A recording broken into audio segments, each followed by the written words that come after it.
Nesse momento, o Estado do Vaticano acaba de eleger o seu novo monarca absoluto. Para quem não sabe, o Papa é o último dos monarcas absolutos em solo europeu. E como eu dizia aqui,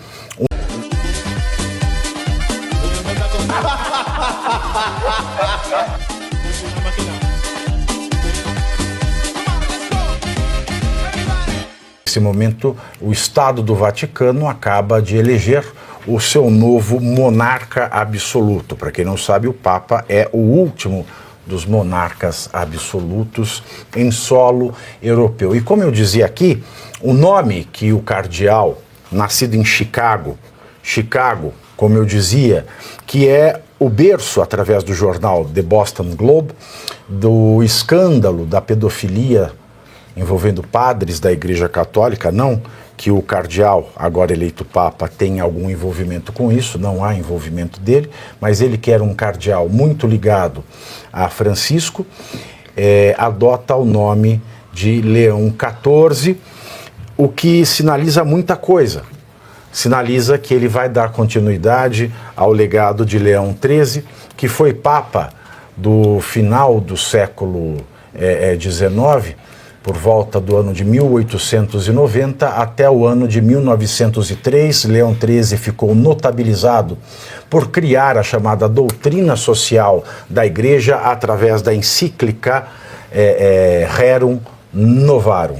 A Rerum Novarum, ela traz para os ordenamentos jurídicos da Europa e para os países que um dia foram colonizados por países europeus, a questão dos direitos trabalhistas, do respeito ao trabalhador, tese que acabara, quando Leão XIII a fizera, acabara de ser lançada nas obras marxistas. Muito embora Leão XIII rejeitasse o socialismo, deixasse claro que rejeitava o socialismo, Leão XIII também rejeitava o capitalismo selvagem.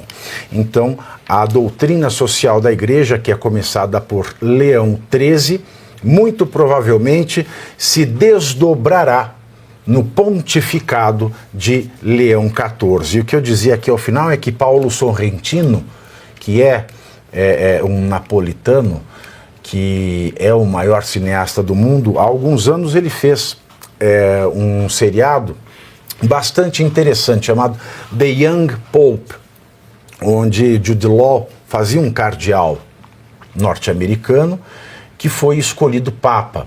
Só que na ficção do Paulo Sorrentino, que aliás acaba de estrear nos cinemas brasileiros com um filme chamado Paternop, um filme muito belo, este Papa estadunidense, norte-americano, eleito na série de Paulo Sorrentino, ele era, pelo contrário, bastante conservador e adota na obra de Sorrentino o nome de Papa Pio XIII.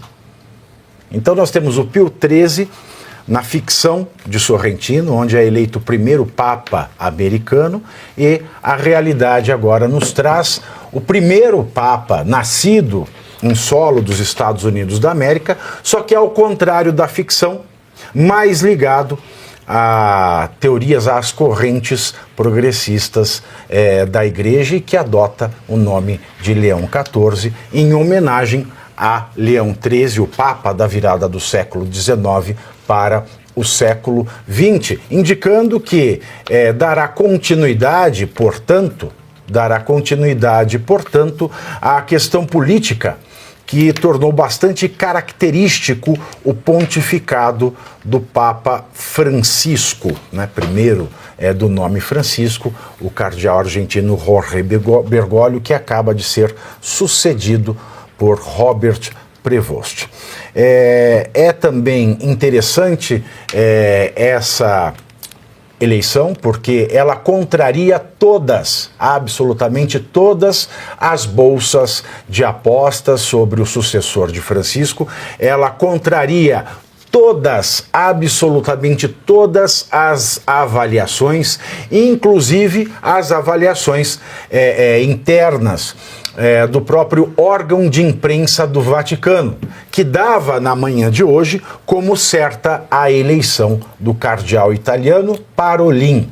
Então, foi uma surpresa para o mundo, foi uma surpresa para o Vaticano, contrariou-se aí o que vinha sendo apostado, inclusive, para fontes internas do Vaticano, a eleição do primeiro Papa americano, que é norte-americano, estadunidense, Robert Prevost, que adota o nome de Leão XIV.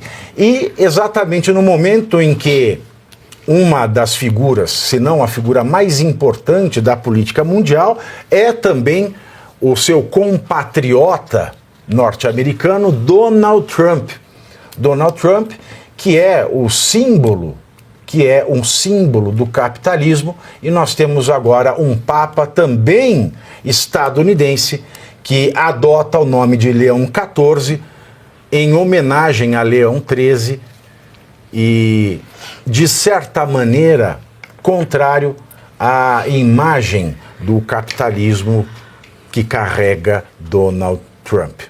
Então, eu volto aqui com a minha mesa, agradeço a audiência de todos vocês aqui no Faroeste, já cumprimentei os nossos assinantes, já cumprimentei nossa audiência na TVD News, nas rádios parceiras, no X e aqui também no YouTube. Professor Marcelo Sono, quer fazer algumas considerações? O senhor que, assim como eu, é alguém que estuda bastante essa questão da Igreja Católica e a sua influência no Ocidente. Como é que o senhor vê, professor, a escolha desse cardeal de Chicago e a adoção, né, bastante simbólica do nome Leão XIV? Pavinato, primeiro te agradeço a gentileza do que você falou para mim. Eu posso dizer que eu sou um católico que tenta entender porque eu sou católico, mais ou menos isso, né? Quando eu falei que eu estava um tanto quanto surumbático, que é introspectivo, carregado de tristeza e uma certa ansiedade e angústia, é porque aquele por quem eu desejava de alguma maneira certamente jamais seria escolhido. Depois eu posso tentar explicar por quê. E eu parto do princípio de que o Espírito Santo nunca erra. A minha preocupação é que talvez o recado do Espírito Santo seja que nós devemos passar por momentos de angústia e mais sofrimento, para tentar entender o espírito do cristianismo. E a escolha desse Papa talvez possa ser carregada disso. Como você disse, ele é alguém carregado, ele tenta passar aquilo que está na essência do Rerum Novarum. Perfeito. Eu, particularmente, gostaria de ter a fé daquelas pessoas que estavam lá embaixo, que veem o Papa como um repositório da palavra de Deus. Eu vejo que é um repositório, mas tem um filtro ali que muitas vezes acaba não passando a palavra de Deus naquilo que ela tem na sua integralidade. Só por o que eu estou falando aqui, já não é uma blasfêmia, mas já seria uma heresia. No entanto, é apenas uma confissão de uma angústia, tá? E por que eu estou dizendo isso? Ele falou muito bem o que ele é, né? Ele quer criar pontes, essa é a fama dele. Alguém que negocia. A pergunta que se faz é, nós vivemos um momento em que nós tivemos um Papa Francisco que disse, eu escolho Francisco porque quero me aproximar dos pobres, e viu o problema que criou. Ele viu a confusão que a igreja teve, e a confusão que a igreja sofreu, em especial por não trabalhar adequadamente com os conceitos, tanto que ele teve que retroceder, e se tornou um pouco mais conservador. Aí eu falo confesso quem era o meu preferido. Era o Gerhard Miller, o cardeal que dizia, não existe questão de diálogo entre liberais, conservadores, não existe questão de diálogo entre progressistas e conservadores, o que existe é ortodoxia e heresia. É simples assim. O herege tem o direito de pedir desculpas e se assumir que ele cometeu uma heresia e ele confessar o porquê. Mas ele tem que saber que a igreja, ela tem uma ortodoxia, e é essa ortodoxia que delibera e que determina o que é ser cristão no seu corpo total. Se o cardeal Prevost, agora Leão XIV, ele se diz um agostiniano e ele quer fazer uma ponte, ele deve entender que Santo Agostinho foi um dissoluto, ele foi um promíscuo, ele foi, numa linguagem vulgar, que eu não vou dizer qual, um cara que vivia na esculhambação. Aí ele teve a iluminação. E na iluminação ele entendeu o que era ser cristão. E ele mudou. Se ele quer fazer uma ponte, talvez ele tenha que olhar para o cardeal Miller e dizer: nós temos que entender qual é a ortodoxia e nunca fechar a porta para os hereges que querem pedir desculpa e aceitar o nosso caminho. Ele não pode trazer problemas de criar dentro da igreja uma grande confusão conceitual, doutrinária, de liturgia, o que quer que seja. Ele não pode. A igreja ela tem que seguir um caminho, que é o caminho cristão. E esse caminho não tem que ter porta fechada para ninguém. Esse talvez deveria ser o grande recado. Quando o Rerum Novarum foi escrito, eles diziam: nossa, nós não queremos a revolução social marxista, mas nós queremos fazer a ponte, olha que coisa curiosa, entre o empreendedor, o empresário na época o burguês, aquele que explorava, e o trabalhador. Se ele fez uma ponte com a Rerum Novarum, que, como você bem disse, é a base do trabalhismo, essa mesma base do trabalhismo criou teorias políticas do meio termo. Dentre esses tais meio termos que eles diziam, surgiu o fascismo. Exato. Talvez nós estaremos sendo punidos, e talvez seja esse um recado do Espírito Santo, a gente precisa ser punido. Por quê? Porque se o meio termo não for definir o que é a ortodoxia e como as portas serão abertas, porque a igreja e o cristianismo não fecha a porta para ninguém. O que ele não pode é brincar de dizer que marxista é cristão.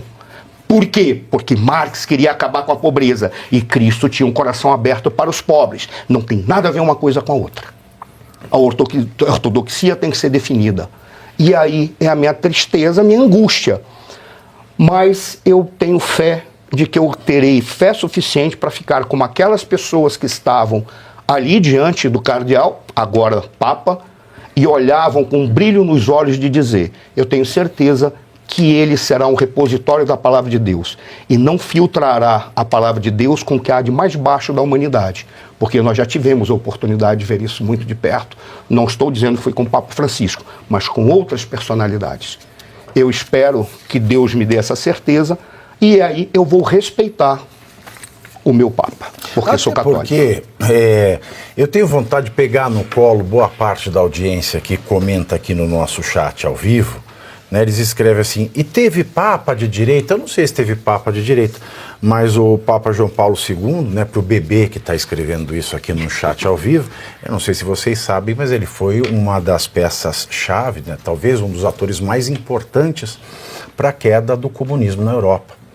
Para a queda do comunismo no seu país natal, né, na Polônia. E também, é claro, ele esteve ao lado de líderes como Ronald Reagan e Margaret Thatcher, no movimento que tomou conta do mundo ali desde o início do seu pontificado, que foi em 1978. Aliás, não sei se você sabia, em 78, o escolhido pelo conclave foi Dom Aloísio, né, que era cardeal brasileiro. Sim. Mas ele não aceitou, né, o pontificado velho, e aí procederam a uma nova eleição, da qual foi eleito o João Paulo II, o bispo Karol Wojtyła. Pavi, só uma coisinha. Respondendo a esse senhor, quando ele falou: existe Papa direita e esquerda, essa é a razão pela qual eu torcia tanto pelo Miller, pelo cardeal Miller. Porque ele dizia: não é uma questão de direita e esquerda, meu filho. É a questão de ortodoxia ou heresia. Só isso. Ponto. E também, né, tem um aqui que fica escrevendo 20 vezes: Papa contra o capitalismo. Ninguém fala: onde é que você está fazendo essa pergunta, menino?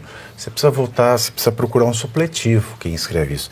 Ele rejeitava o socialismo, o Papa Leão XIII, a quem o atual Papa homenageia, escolhendo o nome sucedâneo, Papa Leão XIV. Ele rejeitava tanto o socialismo quanto o capitalismo selvagem.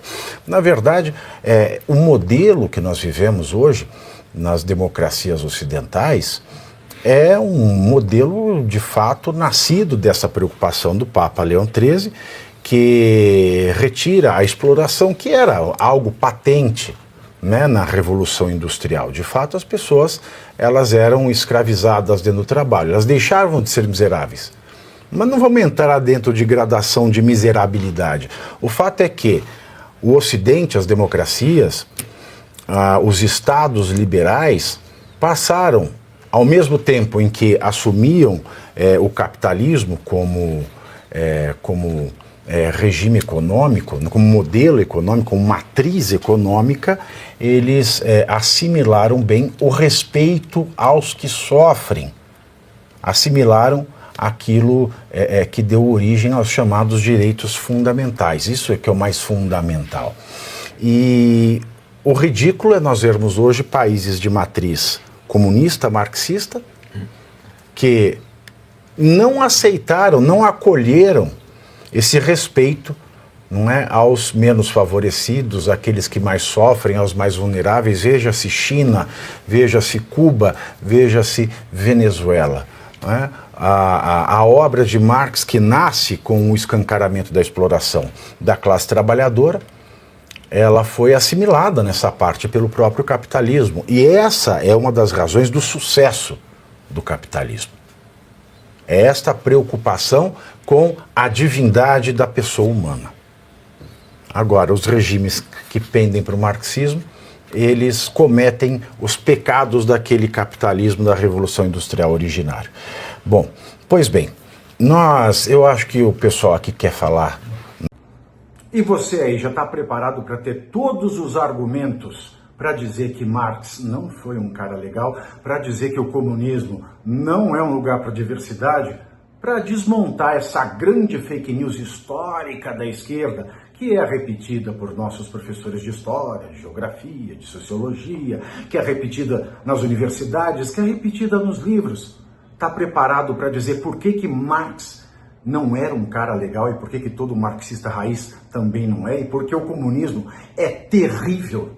Você já leu nos Anais de Marx? Pois é, aqui nesse livro você vai encontrar tudo o que você precisa saber para responder aquele sabichão que diz que Marx é um cara legal, pois não é. Leia agora, nos Anais de Marx, a trolha do comunismo transviado para encaçapar idiotes, à venda em todas as livrarias do Brasil, pelo site ou nas lojas físicas. Não deixe de ler.